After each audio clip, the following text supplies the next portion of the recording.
Assalamualaikum warahmatullahi wabarakatuh. Salam sejahtera bagi kita semua.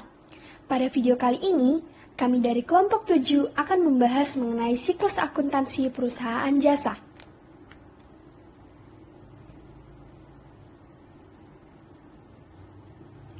Jika kita membahas mengenai siklus akuntansi perusahaan jasa, kita akan menemui banyak langkah-langkah. Langkah yang pertama yaitu jurnal umum atau general journal. Langkah yang kedua ada buku besar atau ledger. Langkah yang ketiga ada neraca saldo atau trial balance. Langkah yang keempat ada jurnal penyesuaian atau adjustment entry. Langkah yang kelima ada kertas kerja dan kadang di referensi lain kertas kerja disebut dengan neraca lajur. Langkah yang keenam ada laporan keuangan atau financial statement yang terdiri dari beberapa jenis. Langkah yang ketujuh ada jurnal penutup atau closing entry. Dan langkah yang terakhir ada jurnal pembalik atau reversing entry. Dari ke-8 siklus akuntansi ini, ada 2 yang bisa di-skip atau nggak wajib. Ada kertas kerja dan jurnal pembalik. Kedua ini tidak wajib dibuat, tapi jika dibuat, tentu saja ada faedahnya ya.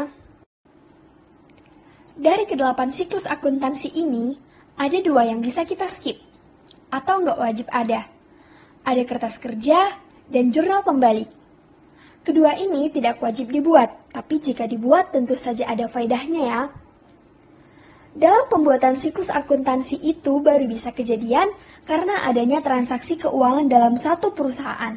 Jadi, jika ada perusahaan yang tidak aktif ataupun tidak ada transaksi selama berbulan-bulan, yang nggak ada kegiatan sama sekali dari sisi akuntansinya. Di sini, kami akan membahas mengenai usaha guide pariwisata yang terjadi pada November 2022. Kita akan analisis satu persatu transaksi dari tanggal 1 ke tanggal yang lainnya ya. Karena ini sangat berpengaruh. Karena dalam akuntansi kita nggak boleh salah dari awal. Karena kalau salah, dari awal akan salah sampai akhir. Jadi nggak boleh ada langkah-langkah yang salah karena dapat mempengaruhi langkah-langkah yang lainnya ya. Langkah yang pertama dari siklus akuntansi jasa yaitu jurnal umum. Jurnal umum atau bisa disebut juga dengan general journal adalah sebuah jurnal yang digunakan untuk mencatat berbagai aktivitas transaksi keuangan dari sebuah perusahaan dalam periode tertentu untuk memudahkan pengelolaan keuangan baik internal maupun eksternal. Sebelum membahas jurnal umum, kita harus mengetahui apa saja yang menjadi akun-akun dalam perusahaan jasa.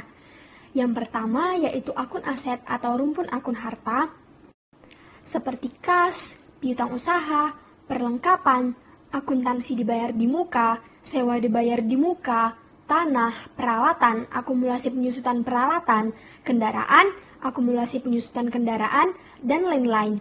Yang kedua yaitu akun liabilitas. Apa saja yang menjadi akun liabilitas? Akun liabilitas mencakup utang usaha, utang gaji, utang bunga, sewa diterima di muka, dan lain-lain. Yang ketiga ada akun ekuitas. Akun ekuitas ini terdiri dari modal dan prive.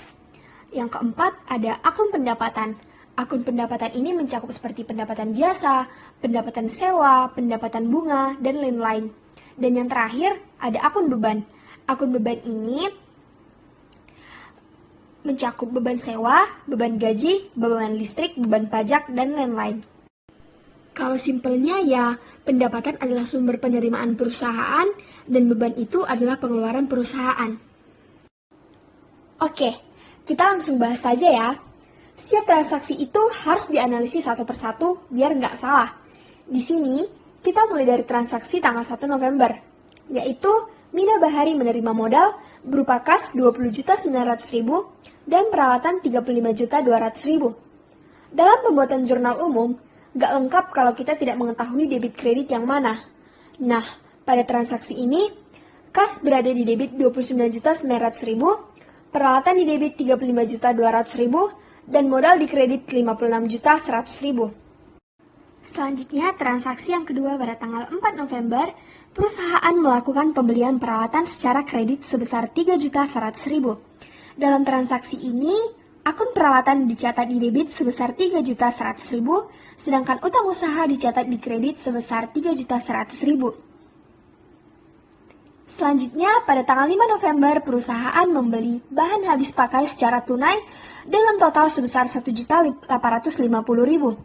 Pada transaksi ini, akun bahan habis pakai debit sebesar Rp1.850.000 dan akun kas dikredit sebesar Rp1.850.000. Kemudian, pada tanggal 10 November, perusahaan menerima pendapatan atas jasa yang diberikan sebesar Rp27.700.000. Dalam transaksi ini, kas dicatat di debit sebesar Rp21.700.000 dan pendapatan jasa dikredit sebesar Rp21.700.000. Selanjutnya, pada tanggal 11 November, perusahaan membayar sewa bulan September 2021 sebesar Rp13.800.000. Akun beban sewa dicatat di debit sebesar Rp13.800.000 dan akun kas dikredit sebesar Rp13.800.000. Lalu, pada tanggal 14 November, perusahaan membayar beban utilitas sebesar Rp11.050.000. Dalam transaksi ini, beban utilitas di debit sebesar Rp11.050.000 dan kas dikredit sebesar Rp11.050.000. Pada tanggal 15 November, perusahaan menerima pendapatan atas jasa yang belum dilakukan sebesar Rp5.200.000. Akun kas di debit sebesar Rp5.200.000, sedangkan pendapatan dikredit sebesar Rp5.200.000. Selanjutnya, pada tanggal 19 November, perusahaan menyelesaikan jasa guide tetapi belum menerima pembayaran sebesar Rp21.950.000. Dalam transaksi ini, piutang dicatat di debit sebesar Rp21.950.000 dan pendapatan jasa dikredit sebesar Rp21.950.000. Pada tanggal 22 November, Tuan Tata mengambil uang perusahaan untuk kepentingan pribadi sebesar Rp2.750.000. Akun Prive dicatat di debit sebesar Rp2.750.000 dan kas dikredit sebesar Rp2.750.000. Kemudian transaksi selanjutnya pada tanggal 23 November, perusahaan menerima pendapatan atas jasa yang diberikan sebesar Rp29.570.000. Dalam transaksi ini, kas di debit sebesar Rp29.570.000 dan pendapatan jasa dikredit sebesar Rp29.570.000. Pada tanggal 25 November, perusahaan membayar beban lain sebesar Rp2.360.000. Nah, untuk transaksi ini kita analisis akun beban lain di debit sebesar Rp2.360.000 dan kas dikredit sebesar Rp2.360.000. Dan yang terakhir, pada tanggal 27 November perusahaan membayar gaji pegawai sebesar Rp38.310.000. Dalam transaksi ini beban gaji dicatat di debit sebesar Rp38.310.000 dan kas dikredit sebesar Rp38.310.000. Nah, begitulah transaksi pada usaha guide para wisata. Jadi, dalam jurnal umum memiliki banyak tanggal di setiap tanggal transaksi. Tampilan pada jurnal umum dapat kita lihat seperti yang sudah kita bahas tadi. Nah, kemudian dalam jurnal umum terdapat 3 komponen yang harus kita perhatikan, yaitu yang pertama adalah judul laporan. Judul laporan biasanya terdiri dari 3 baris informasi yang menjelaskan isi laporan tersebut. Nah, yang kedua ada halaman jurnal. Pada perusahaan besar biasanya terdapat banyak transaksi. Untuk membuat laporan transaksi lebih efektif dan akurat, dibuatlah halaman jurnal. Halaman jurnal dalam akuntansi berfungsi sebagai tempat di mana semua transaksi keuangan perusahaan dicatat secara rapi. Di sini, setiap transaksi dicatat dengan tanggal, deskripsi singkat, serta jumlah yang didebit dan dikredit. Halaman jurnal ini penting karena dicatat untuk semua aktivitas keuangan, membantu memastikan semuanya tercatat dengan benar. Jadi, ini adalah dasar yang penting untuk laporan keuangan dan dianalisis selanjutnya. Nah, dan yang terakhir atau yang ketiga ada kolom referensi. Kolom referensi ini hanya diisi pada langkah kedua dari proses pencatatan. Kolom referensi ini dalam jurnal umum digunakan untuk mencatat informasi tambahan mengenai transaksi. Kolom ini membantu kita melacak sumber atau bukti dari setiap entry yang kita buat. Misalnya, jika kita memiliki dokumen atau bukti transaksi seperti faktur atau kwitansi, kita dapat mencantumkan nomor dokumen tersebut di kolom referensi. Langkah yang kedua dari siklus akuntansi adalah buku besar. Buku besar adalah catatan yang digunakan untuk mencatat semua transaksi keuangan yang dilakukan oleh perusahaan. Buku besar itu seperti catatan super penting buat ngatur uang di perusahaan. Di situ dicatat semua transaksi keuangan dari kapan transaksi itu terjadi, apa yang dibeli atau dijual, sampai jumlah uang yang bergerak. Jadi, buku besar ini nggak cuma buat catat transaksi, tapi juga buat bikin laporan keuangan yang jelas buat atasan dan orang-orang yang membutuhkan laporan keuangan. Jadi, intinya buku besar ini benar-benar penting buat mastiin semua duit perusahaan tercatat dengan rapi dan jelas buat semua orang yang butuh tahu. Dalam pembuatan buku besar, terdapat beberapa model, yaitu yang pertama ada buku besar T, yang dinamakan demikian karena bentuknya sederhana dan menyerupai huruf T. Kita dapat melihat pada gambar yang berada di slide ini. Yang kedua, buku besar 3 kolom, yang memiliki 3 kolom untuk pencatat nilai debit, kredit, dan saldo akun. Dan yang ketiga, ada buku besar 4 kolom, yang terdiri dari 2 kolom saldo, yaitu saldo debit dan saldo kredit. Dari ketiga bentuk buku besar ini, yang paling banyak digunakan adalah buku besar 4 kolom. Dalam pembuatan buku besar, kita tidak perlu lagi informasi tambahan cukup dengan jurnal umum, kita sudah dapat mengolah data tersebut dengan baik. Nah, sekarang kita akan bahas mengenai buku besar.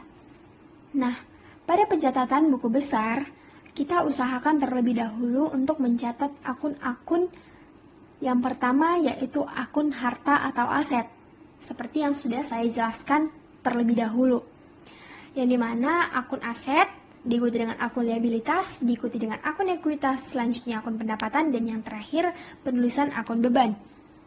Oke, kita masuk ke akun kas. Apa sih yang dimaksud dengan akun kas? Akun kas adalah suatu akun yang berfungsi untuk mencatat perubahan uang, baik itu dalam penerimaan maupun pengeluaran kas. Di jurnal umum kita sudah membahas terlebih dahulu pengeluaran dan pemasukan uang kas. Nah, yang pertama di sini ada pada tanggal 1 November 2022, modal awal di debit 20.900.000, saldonya di debit 20.900.000. Nah, pada tanggal 3 November 2022, bahan habis pakai di kredit 1.850.000 dan saldonya dikurangi dengan bahan habis pakai yaitu sejumlah 19.050.000. Diikuti dengan pendapatan jasa di debit 21.700.000 ditambah 19.050.000 ditambah 21.700.000, saldonya menjadi 40.750.000. Yang selanjutnya beban sewa. Nah, beban sewa ini kita akan mengeluarkan uang kas senilai 13.800.000 dikurangi sehingga hasilnya menjadi 26.950.000. Nah, yang selanjutnya beban utilitas. Beban utilitas di kredit 11.050.000 dan di saldo hasilnya 15.900.000. Yang selanjutnya pendapatan DDM. Di debit 5.200.000 dan di saldo ditambah menjadi 21.100.000. Selanjutnya Prive di kredit 2.750.000 dan saldonya menjadi 18.350.000. Selanjutnya pendapatan jasa sebesar 29.570.000 di debit dan saldonya menjadi 47.920. Selanjutnya beban lain di kredit sebesar 2.360.000 dan di saldo sebesar 45.560.000. Selanjutnya ada beban gaji yang di kredit 38.310.000 dan saldo akhir dari kas ini adalah 7.250.000. Nah, yang selanjutnya ada akun piutang usaha pada tanggal 19 November 2022. Pendapatan jasa di debit 21.950.000 dan saldo di debit 21.950.000. Yang selanjutnya ada akun peralatan. Nah, pada tanggal 1 November 2022, modal awal di debit 35.200.000, saldo di debit 35.200.000, dan tanggal 4 November 2022, pembelian peralatan sebesar 3.100.000 dan saldo di debit 38.300.000. Itu menjadi saldo akhir pada akun peralatan. Nah, yang selanjutnya ada akun utang usaha. Akun utang usaha pada tanggal 4 November 2022, pembelian peralatan, yaitu saldo di debit sebesar 3.100.000. Selanjutnya ada akun modal. Akun modal pada tanggal 1 November 2022, modal awal dikredit sebesar 56.100.000. Saldo dikredit sebesar 56.100.000. Yang selanjutnya ada Prive. Pada tanggal 22 November 2022, ada akun Prive sebesar di debit 2.750.000. Saldo di debit 2.750.000. Selanjutnya ada akun pendapatan diterima di muka pada tanggal 15 November 2022. Dikredit sebesar 5.200.000 dan saldo dikredit 5.200.000. Selanjutnya ada pendapatan jasa. Pendapatan jasa pada tanggal 10 November 2022 dikredit sebesar 21.700.000 dan saldo dikredit sebesar 21.700.000. Nah, pada tanggal 29 November 2022 dikredit sebesar 21.950.000 dan dikredit. Selanjutnya ada akun pendapatan jasa. Pada tanggal 10 November 2022 ada pendapatan jasa dikredit sebesar 21.700.000 dan saldo dikredit sebesar 21.700.000. Nah, yang kedua, pada tanggal 29 November 2022, pendapatan jasa dikredit sebesar 21.990.000 dan saldo akhir dari pendapatan jasa dikredit sebesar 73.220.000. Selanjutnya ada akun sewa utilitas. Pada tanggal 14 November 2022, beban utilitas didebit sebesar 11.050.000. Saldo didebit sebesar 11.050.000. Yang selanjutnya ada akun beban habis pakai. Pada tanggal 5 November 2022 sebesar 1.850.000 di debit dan saldo di debit 1.850.000. Selanjutnya ada akun beban sewa. Pada tanggal 11 November 2022 beban sewa di debit sebesar 13.800.000 dan saldo di debit sebesar 13.800.000. Selanjutnya ada akun beban gaji. Pada tanggal 27 November 2022 saldo di debit sebesar 38.310.000, saldo di debit sebesar 38.310.000. Ada akun beban lain pada tanggal 25 November 2022. Di debit sebesar 2.360.000 dan saldo di debit sebesar 2.360.000. Nah, demikianlah untuk pencatatan pada akun besar. Selanjutnya kita masuk ke langkah berikutnya, yaitu neraca saldo. Setelah diposting ke buku besar, datanya buat apa? Nah, datanya kita masukin ke neraca saldo. Apa sih yang dimaksud dengan neraca saldo? Neraca saldo adalah laporan yang berisi seluruh jenis nama akun beserta saldo total dari setiap akun. Nah, dapat kita lihat pada slide ini bahwa di sini ada kas di debit sebesar 7.250.000, piutang usaha ada 21.950.000 di debit, beban habis pakai di debit sebesar 1.850.000, ada peralatan 38.300.000, ada utang usaha sebesar 3.100.000 di kredit, ada pendapatan diterima di buka sebesar 5.200.000 di kredit, ada modal sebesar 56.100.000 di kredit, ada price sebesar 2.750.000 di debit, ada pendapatan jasa sebesar 73.220.000 di kredit, ada beban sewa sebesar 13.800.000 di debit, ada beban utilitas sebesar 11.050.000 di debit, ada beban gaji sebesar 38.310.000 di debit, dan ada beban main lain sebesar 2.360.000 di debit. Nah, untuk totalnya ada sebesar 137.620.000. Wajib kita perhatikan bahwa pada neraca saldo ini wajib seimbang, nilai debit dan kreditnya harus sama ya. Selanjutnya kita masuk ke ayat jurnal penyesuaian. Apa yang dimaksud dengan ayat jurnal penyesuaian? Ayat jurnal penyesuaian adalah jurnal yang dibuat untuk proses pencatatan perubahan saldo yang terkait pada beberapa akun. Kita dapat melihat pada slide berikut untuk contoh ayat jurnal penyesuaian. Yang pertama ada tanggal 30 November 2022, beban habis pakai di debit sebesar 1.650.000 dan di kredit 1.650.000. Selanjutnya pada tanggal 30 November 2022, piutang usaha sebesar 2.319.000 di debit, begitu juga dengan jumlahnya di kredit. Nah, yang selanjutnya ada tanggal 31 November 2022 juga pada beban penyusutan sebesar 1.550.000.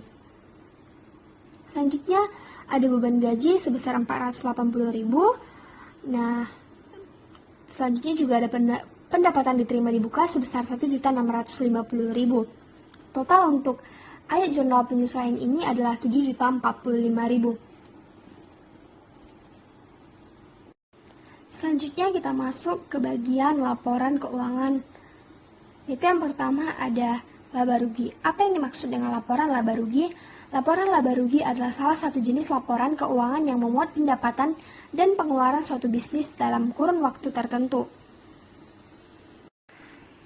Sebelumnya kita sudah membahas bahwa di neraca saldo bahwa pendapatan jasa ada sebesar 76.585.000. Nah, total pendapatan jasa ini kita kurangi dengan beban-beban yang sudah kita keluarkan, yaitu sebesar 69.200.000. Nah, untuk laba rugi dari perusahaan guide pariwisata ini ada sebesar 7.385.000.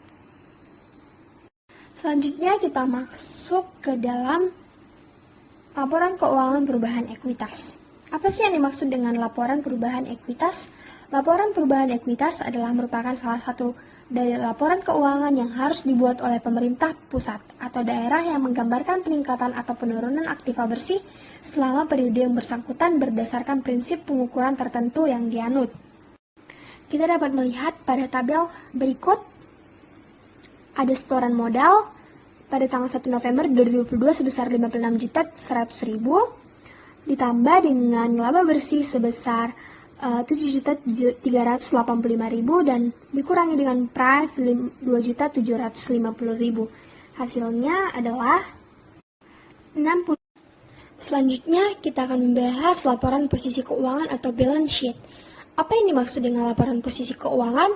Laporan posisi keuangan merupakan laporan keuangan yang melaporkan aset, liabilitas, dan ekuitas perusahaan pada saat tertentu untuk memudahkan analisis dalam memprediksi arus kas di masa mendatang. Kita dapat melihat contoh laporan posisi keuangan pada slide berikut ini.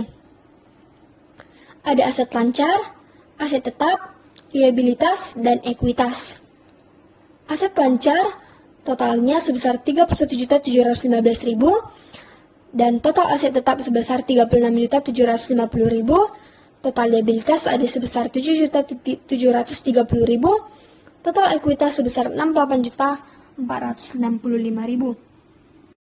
Selanjutnya kita membahas kertas kerja atau working paper. Apa yang dimaksud dengan kertas kerja? Kertas kerja adalah suatu kertas yang berkolom-kolom atau berlajur-lajur yang direncanakan secara khusus untuk menghimpun semua data-data akuntansi yang dibutuhkan pada perusahaan.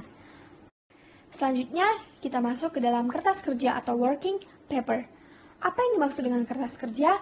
Kertas kerja adalah suatu kertas yang berkolom-kolom atau berlajur-lajur yang direncanakan secara khusus untuk menghimpun semua data-data akuntansi yang dibutuhkan pada saat perusahaan akan menyusun laporan keuangan dengan cara sistematis. Untuk contoh dari kertas kerja dapat kita lihat pada slide berikut ini. Di sini kita akan memasukkan hasil akhir dari setiap neraca saldo AJP, neraca saldo sisa AJP, laporan laba rugi, laporan posisi keuangan dari setiap akun. Untuk contoh kertas kerja dapat kita lihat pada tabel berikut ini. Di sini kita akan memasukkan setiap neraca AJP, neraca saldo setelah AJP, laporan laba rugi, dan laporan posisi keuangan. Nah, kita dapat melihat bahwa total seluruhnya yaitu sebesar 76.585.000 dan 72.765.000. Jadi laporan laba rugi dan laporan posisi keuangan itu di debit kreditnya harus seimbang.